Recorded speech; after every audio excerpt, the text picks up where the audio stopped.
ಪ್ರಶಾಂತ್, ಇದೊಂದು ರೀತಿ ಕಾಡ್ಗಿಚ್ಚಿನಂತೆ ಅಥವಾ ಸಾಂಕ್ರಾಮಿಕದಂತೆ ಹರಡ್ತಾ ಇದೆ. ತಮ್ಮ ಪಕ್ಷದ ವಿರುದ್ಧ ತಾವೇ ಬಂಡಾಯ ಹೇಳೋದು ಮಿಸ್ಮ್ಯಾನೇಜ್ಮೆಂಟ್ನ ಪರಿಣಾಮವಾ? ಪಾರ್ಟಿ ಮಿಸ್ಮ್ಯಾನೇಜ್ಮೆಂಟ್ ಅದಿತ್ತು ನೋಡಿ.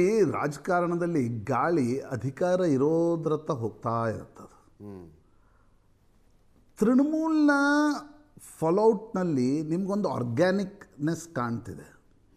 ಅಂದರೆ ತೃಣಮೂಲ್ ಕಾಂಗ್ರೆಸ್ ಏನು ಹೊಡಿತಾ ಇದೆ, ಅದರ ಕಾರಣ ಪಶ್ಚಿಮ ಬಂಗಾಳದಲ್ಲಿ ನಡೆದಿರ್ತಕ್ಕಂಥ ರಾಜಕಾರಣ, ಮಮತಾ, ಅಭಿಷೇಕ್ ಬ್ಯಾನರ್ಜಿ ಮತ್ತು ಅಲ್ಲಿ ಹೊಸದಾಗಿ ಬಂದಿರತಕ್ಕಂಥ BJP ಅನ್ನೋದು ಸ್ಪಷ್ಟವಾಗಿ ಕಾಣ್ತಾ ಇದೆ. ಮಹಾರಾಷ್ಟ್ರ ಮತ್ತು ಉತ್ತರ ಪ್ರದೇಶದಲ್ಲೇನು ಅಂಥ ಸಿಚುವೇಶನ್ ಇರಲಿಲ್ಲ. ಇಲ್ಲ. ಆದರೂ ಯಾಕೆ ಹೊಡಿತಿದೆ ಅಂತಂದರೆ BJPಗೆ 2/3 ಮೆಜಾರಿಟಿ ಲೋಕಸಭೆಯಲ್ಲಿ ಮತ್ತು ರಾಜ್ಯಸಭೆಯಲ್ಲಿ ಬೇಕಾಗಿದೆ. This defection is engineered. ಪಶ್ಚಿಮ ಬಂಗಾಳದಲ್ಲಿ ನಿಮ್ಗೆ ಇರ್ಬೋದು, ಆ ಪಾರ್ಟಿಯಲ್ಲಿ ಏನು ಪ್ರಾಬ್ಲಮ್ ಇದೆ ಅದು ಇರ್ಬೋದು. ಬಟ್ ಇವೆಲ್ಲವೂ ಯಾವಾಗ ನಡೀತಾ ಇದೆ? ಭಾರತೀಯ ಜನತಾ ಪಾರ್ಟಿ ಮತ್ತು ನರೇಂದ್ರ ಮೋದಿಯ ನಾಯಕತ್ವದ ವಿರುದ್ಧ ಸೆಡ್ಡು ಹೊಡೆದೇ ಉದ್ಧವ್ ಠಾಕ್ರೆ 2024ರಲ್ಲಿ ಲೋಕಸಭೆಯಲ್ಲಿ ಜಾಸ್ತಿ ಸೀಟ್ ತಂದ್ರಲ್ವಾ? ಹೌದು. ಅಖಿಲೇಶ್ ಯಾದವ್ ಕೂಡ ನರೇಂದ್ರ ಮೋದಿ ವಿರುದ್ಧ ಸೆಡ್ ಹೊಡೆದೇ 37 ಸೀಟ್ ತಂದ್ರಲ್ಲ.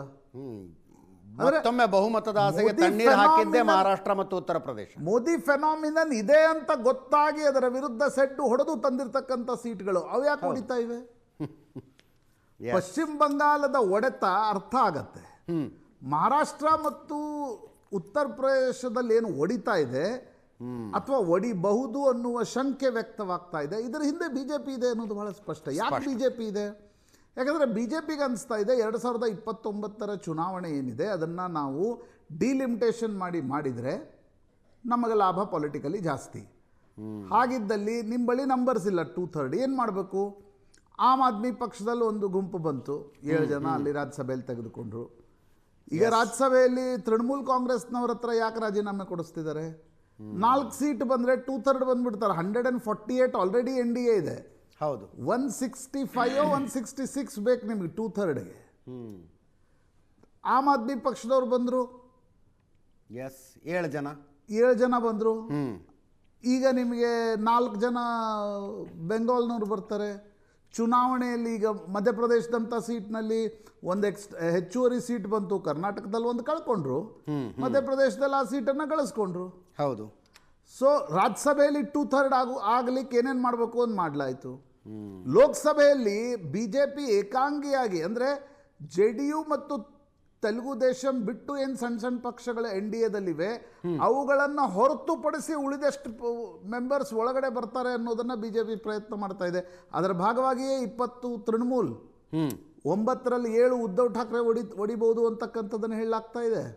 ಇನ್ನೊಂದು ಕಡೆ ಅಖಿಲೇಶ್ ಯಾದವ್ ಟ್ವಿನ್ ಆಬ್ಜೆಕ್ಟಿವ್ ಅಂತ ಅನ್ಸುತ್ತೆ ನನಗೆ. ಬಟ್ ಅದು ಸಾಧ್ಯ ಆಗುತ್ತಾ? I have my own doubts. ಯಾಕಂದರೆ ಅಖಿಲೇಶ್ ಯಾದವ್ ಯಾವ ಇದ್ರ ಮೇಲೆ ಆರಸ್ ಬರ್ತಾರೆ, ಅವರು ಮಾಯಾವತಿಗೆ ಶಿಫ್ಟ್ ಆಗಿ ಏನು ಮಾಡ್ತಾರೆ? ಅವರು ಯಾಕೆ ಆಗಬಾರ್ದು ಅಂತೀರಿ? ಅಲ್ಲ, ಮಾಯಾವತಿಗೆ ಶಿಫ್ಟ್ ಆಗಿ ನೀವು ನೆಕ್ಸ್ಟ್ ಚುನಾವಣೆಯಲ್ಲಿ ಆರಸ್ ಬರಬೇಕಲ್ಲ. ಓಕೆ, ಚುನಾವಣೆಯಲ್ಲಿ ಆರಸ್ ಬರಬೇಕಲ್ಲ. ನೀವೀಗ ಶಾಸಕರು ಬಂಡಾಯ ಹೇಳ್ತಾರೆ ಅಂತ ಅನ್ಕೋಣ. ನೀವು ಅಖಿಲೇಶ್ ಯಾದವ್ ಒಂದು ನೇತೃತ್ವ ಆದರೂ ಇದೆ, ಸಮಾಜವಾದಿ ಪಕ್ಷ ಇದೆ, ಯಾದವರ ಓಟ್ಗಳಿವೆ. ಮಾಯಾವತಿ ಈ ರೀತಿಯ ಡಿಫೆಕ್ಟರ್ಸ್ ತೊಗೊಂಡೇನು ಮಾಡ್ತಾರೆ? ಮತ್ತು ಹೋದವರಲ್ಲಿ ಏನಂದರೆ ಅವ್ರಿಗೇನು ಟಿಕೆಟ್ ಸಿಕ್ಕರೂ ಕೂಡ ಗೆಲ್ಲಬೇಕಲ್ಲ ಅವರು. ಹೌದು. ಹಾಗಾಗಿ Uttar Pradesh have my own doubts. Maharashtra Uddhav Thackeray ತುಂಬ ಬ್ಯಾಕ್ ಫುಟ್ನಲ್ಲಿದ್ದಾರೆ, ಅಧಿಕಾರ ಇಲ್ಲ. ಭಾಳ ದೊಡ್ಡ ಮುಂಬೈ ಮಹಾನಗರ ಪಾಲಿಕೆ ಚುನಾವಣೆಯಲ್ಲಿ ಸ್ವಲ್ಪ ಸೀಟ್ಗಳನ್ನು ಗೆದ್ದರೂ ಕೂಡ ಮುಂದಿನ 5 ವರ್ಷದಲ್ಲಿ 10 ವರ್ಷದಲ್ಲಿ ಆಡಳಿತಕ್ಕೆ ಬರ್ತಾರೆ ಅನ್ನುವ ಸ್ಥಿತಿ ಏನು ಕಾಣ್ತಾ ಇಲ್ಲ ಉದ್ಧವ್ ಠಾಕ್ರೆ ಜೊತೆಗೆ. ಕರೆಕ್ಟ್. ಆ ಕಾರಣದಿಂದ ಉದ್ಧವ್ ಠಾಕ್ರೆದು ಹೊಡಿಬೋದು. ಬಟ್ ಇದೆಲ್ಲ ಒಡೆತಾ ಆಗ್ತಾ ಇರೋದು BJP 2/3 ಮೆಜಾರಿಟಿಗೆ ಬಂದು ಡಿಲಿಮಿಟೇಷನ್ ಬಿಲ್ಲನ್ನು ಈ ಒಂದು ಮಳೆಗಾಲ ಅಥವಾ ಮುಂದಿನ ಚಳಿಗಾಲದ ಅಧಿವೇಶನದಲ್ಲಿ ಪಾಸ್ ಮಾಡಿಕೊಂಡು 18 ತಿಂಗಳ ಅವಕಾಶವನ್ನು ಡಿಲಿಮಿಟೇಷನ್ ಕಮಿಷನ್ ಕೊಟ್ಟು 29ಕ್ಕೆ ಹೊಸ ಕ್ಷೇತ್ರಗಳೊಡನೆ ಚುನಾವಣೆಗೆ ಹೋಗಬೇಕು ಅಂತಕ್ಕಂಥ ಒಂದು ಪ್ರಯತ್ನವನ್ನು BJP ಮಾಡ್ತಾ ಇದೆ. ನಾವೆಲ್ಲ ಅಂದ್ಕೊಂಡ್ವಿ ಇಲ್ಲ ಇನ್ನೇನು ಬಿಡಿ, ಸೋತ್ಬಿಟ್ರು, ಬಿಲ್ ಹೋಗ್ಬಿಡ್ತು, ಇನ್ನೇನು ಗೆಲ್ಲಕ್ಕಾಗಲ್ಲ ಅಂತ. ಬಟ್ BJP ಆ ಪ್ರಯತ್ನವನ್ನು ಹೆಂಗೆ ಮಾಡುತ್ತೋ ಒಂದು ಪೊಲಿಟಿಕಲ್ ಪಾರ್ಟಿ ನೋಡಿ. ನೋ ಸ್ಟೋನ್ ಅನ್ಟರ್ನ್ಡ್ ಅಂತೀವಲ್ಲ ಹಂಗೆ. ಸರಿ ತಪ್ಪು ಒಂದು ಭಾಗ, ಬಟ್ ಏನೇ ಮಾಡ್ತೀವಿ ನಾವು ನಂಬರ್ಸ್ ತರ್ತೀವಿ ಅಂತಕ್ಕಂಥದ್ದನ್ನು ಹೋಗೋದು ಅದು ಸರಿಯಾ ತಪ್ಪ ಅನ್ನೋದು ಅವರವರ ಸ್ಟ್ಯಾಂಡ್ ಪಾಯಿಂಟ್ನಲ್ಲಿ ಹೆಂಗೆ ಚರ್ಚೆ ಮಾಡ್ಬೋದು. ಬಟ್ ಆ ಪರಿಸ್ಥಿತಿ ಆ ಪಕ್ಷದಲ್ಲಿದೆ ಅಲ್ವಾ? ಈಗ ಉದ್ಧವ್ ಠಾಕ್ರೆ ಬೆಂಬಲಿಗರಿಗೆ ಅನಿಸ್ತಾ ಇದೆ, ಅವ್ರಿಗೆ ಯಾರು ಲೋಕಸಭೆಯಲ್ಲಿ ಆರಿಸಿ ಬಂದಿದ್ದಾರೆ ಅವ್ರಿಗೆ ಅನಿಸ್ತಾ ಇದೆ may be B J P ಹೇಳ್ಬೋದು 9ರಲ್ಲಿ 7 ಬನ್ನಿ 2/3 ಆಗಲ್ಲ, ನಾವು ರೀಶಫಲ್ ಮಾಡ್ತೀವಿ, ನಿಮಗೆ ಕೆಲವರಿಗೆ ಮಿನಿಸ್ಟರ್ಶಿಪ್ಪು ಕೊಡ್ತೀವಿ ಅಂತ, ಮಿನಿಸ್ಟರ್ ಆಫ್ ಸ್ಟೇಟ್ ಶಿಪ್ ಕೊಡ್ತೀವಿ. ನನಗನ್ಸುತ್ತೆ ವಿಚಿತ್ರ ರಾಜಕೀಯ ನಡೀತಾ ಇದೆ. ಇದು ನಡೆದಿಲ್ಲ ಅಂತಿಲ್ಲ, ನ್ಯೂಕ್ಲಿಯರ್ ಡೀಲ್ ಟೈಮಲ್ಲಿ ನಡೀಲಿಲ್ವಾ? ಹೌದು.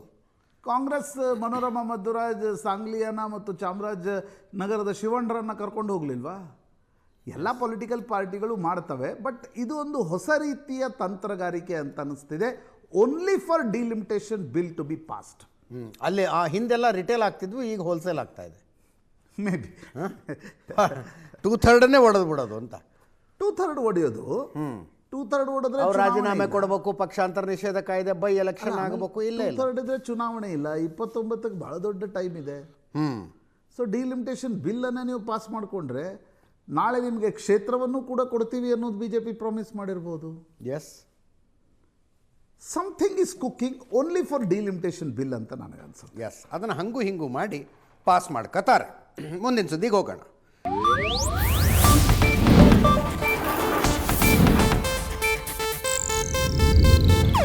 ಇದು ಏಷ್ಯಾನೆಟ್ ನ್ಯೂಸ್ ನೆಟ್ವರ್ಕ್ ಪ್ರಸ್ತುತಿ.